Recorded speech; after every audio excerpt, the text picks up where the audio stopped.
Inilah Adam. Dia menghidapi penyakit gout. Cubalah Ural. Ia boleh membantu untuk mencegah pengkristalan asid urik dalam terapi gout. Ural, pengekali air kencing yang berkesan untuk gout.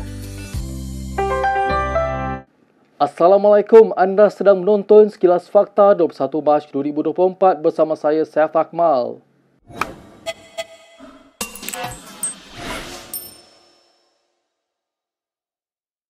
Peruntukan persekutuan yang disalurkan kepada Terengganu sebenarnya lebih tinggi di bawah kerajaan Madani berbanding kerajaan terdahulu.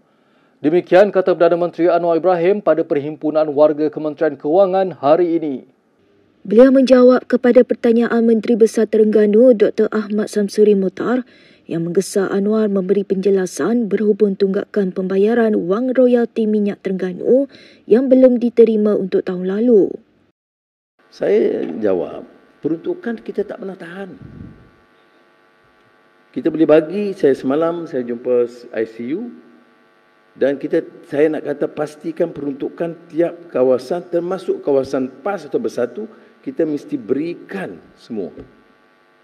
Cuma kita tak bagi melalui ahli parlimen. Kita bagi kepada rakyat. Untuk 2023 kita tambah. Maknanya semasa PAS Bersatu dalam kerajaan dengan kita dalam kerajaan, peruntukan masa kita lebih daripada masa PAS Bersatu. Zalim macam mana? Kita tambah jadi 413.64 juta. Dan ditambah untuk 2024 ada tambahan lagi. Ketua Pemuda UMNO Dr. Akmal Saleh berkata dia rela kehilangan jawatannya dalam mempertahankan Islam. Ini berhubung isu penjualan stokin tertera tulisan Allah di cawangan KK Mart. Memetik portal utusan yang memetik Akmal sebagai berkata, dia juga tidak kisah dengan teguran rakan-rakan pemimpin daripada parti komponen dalam kerajaan. Ia kerana menurutnya, tindakannya itu selari dengan perjuangan UMNO untuk menegakkan hak Melayu dan agama Islam. Menteri Perumahan dan Kerajaan Tempatan Ngah Ming baru-baru ini menggesa Akmal berhenti menghasut sentimen perkauman dan agama dengan menggesa boikot rangkaian kedai Sorbaneka KK Mart. Katanya reaksi Akmal hanya memudaratkan dan mungkin memberi padah kepada UMNO. Selainnya, Akmal juga telah ditegur oleh Setiausaha Agung DAP Anthony Loke dan Menteri Pelancongan, Kesenian dan Kebudayaan Tiong King Sing berhubung gesaan boikotnya. Walaupun ditegur, Akmal tetap tidak berganjak dari menggesa untuk memboikot KK Mart. Timbalan Perdana Menteri merangkap Presiden UMNO Ahmad Zahid Hamidi berkata, dia telah meminta Akmal menangani isu kontroversi itu secara berhemah. Dalam pada itu, pihak berkuasa telah menyerbu beberapa kedai Serbaneka KK Mart di seluruh Johor semalam. Tindakan ini susulan titah Yang di-Pertuan Agong Sultan Ibrahim yang meminta pihak berkuasa untuk bertindak tegas. Ia berkaitan kontroversi yang melibatkan penjualan stokin yang bertulis kalimah Allah. Sekurang-kurangnya 3 majlis perbandaran memeriksa beberapa kedai KK Mart di lokasi masing-masing tetapi tiada stokin seumpama itu ditemui.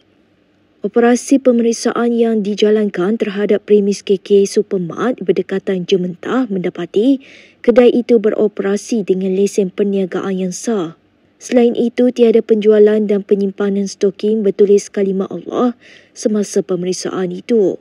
Namun hasil pemeriksaan mendapati minuman keras disimpan di premis tanpa lesen menjurus kepada rampasan 196 botol di bawah Undang-Undang Kecil Tempatan.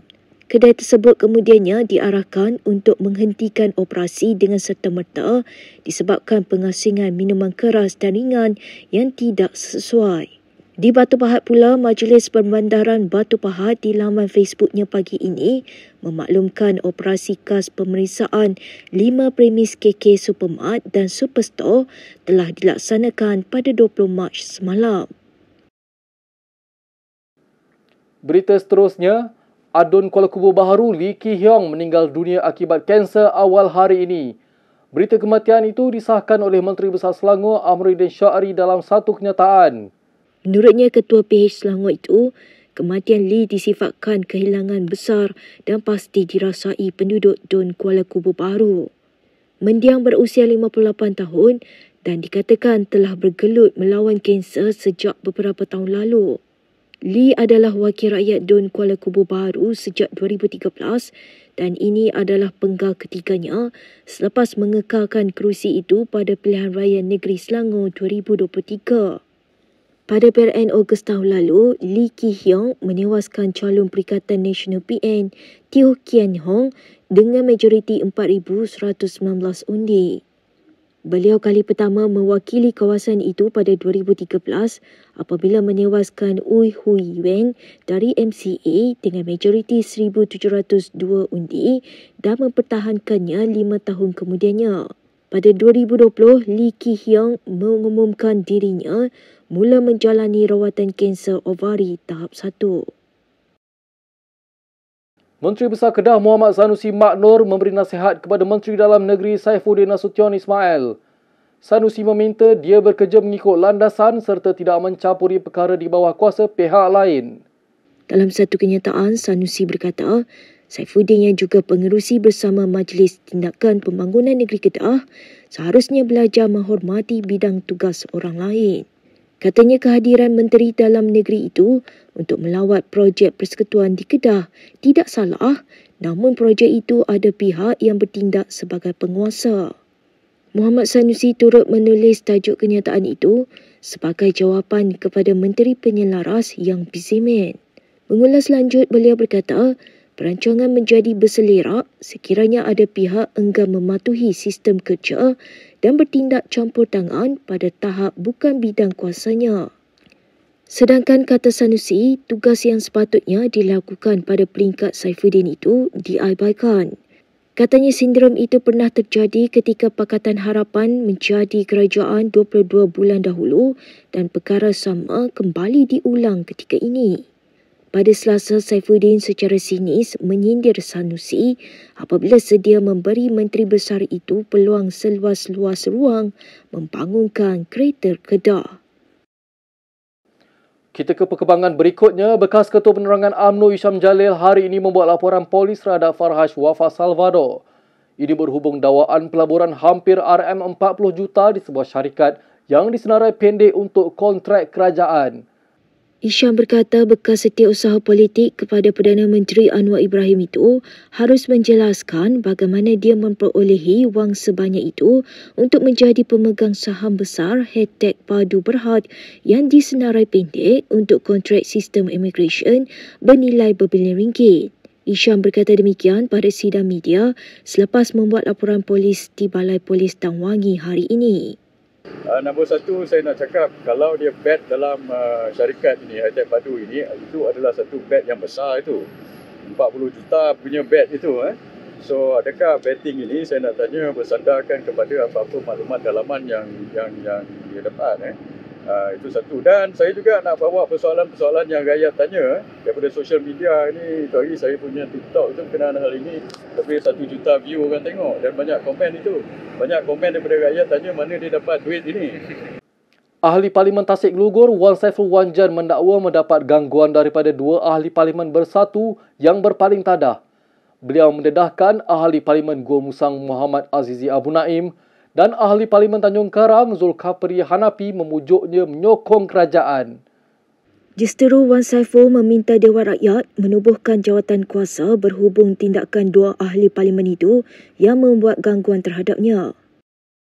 Saya ingin mencadangkan yang di-Pertua supaya Dewan ini membuat satu ketetapan untuk menubuhkan sebuah jawatan kuasa pilihan, sebuah jawatan kuasa di bawah Peraturan 80A yang dibaca bersama dengan Seksyen 9 Akta 347 bagi mengenal pasti, membicarakan, memutuskan dan menghukum beberapa individu yang membuat penawaran kepada saya untuk mempengaruhi kelakuan saya dalam Dewan ini.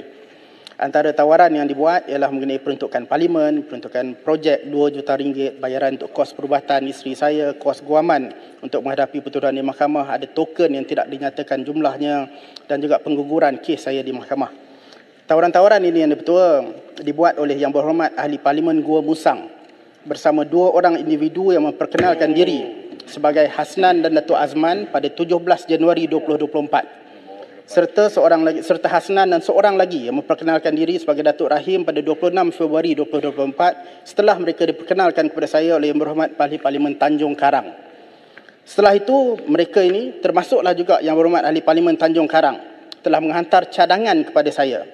Dalam cadangan itu ialah mengandungi ucapan yang mereka mahu saya ucapkan dalam Parlimen pada 28 Februari semasa saya membahaskan titah yang di-Pertuan Agong. Ini usaha untuk mempengaruhi kelakuan saya. Berikut beberapa lagi ringkasan berita untuk hari ini.